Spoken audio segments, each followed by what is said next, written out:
You are an electromagnetic being. Friends, మనమందరం కూడా ఒక ఎలక్ట్రోమాగ్నెటిక్ టవర్ లాగా ప్రతి నిమిషము వైబ్రేషన్స్ మనం సెండ్ చేస్తూ ఉంటాం. సో మనం ఎలాంటి వైబ్రేషన్ సెండ్ చేస్తున్నామో అలాంటి పీపుల్, అలాంటి ఈవెంట్స్, అలాంటి సిచ్యువేషన్స్ మన లైఫ్లోకి వస్తుంటాయి.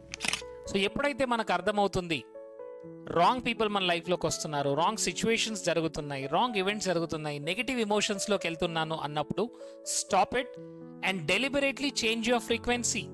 ఇమ్మీడియట్గా ఫ్రీక్వెన్సీని మీరు చేంజ్ చేయండి. ఎప్పుడైతే ఫ్రీక్వెన్సీ చేంజ్ అవుతుందో అప్పుడే లైఫ్ అనేది ట్రాన్స్ఫార్మ్ అవ్వడం స్టార్ట్ అవుతుంది. So deliberately change from negative thinking to positive thinking and see when you move from negative to positive thinking you start attracting positivity into your life. So electromagnetic ఫ్రీక్వెన్సీని మనం thoughts ద్వారా, మన feelings ద్వారా మనం control చేసుకోవచ్చు. So start now.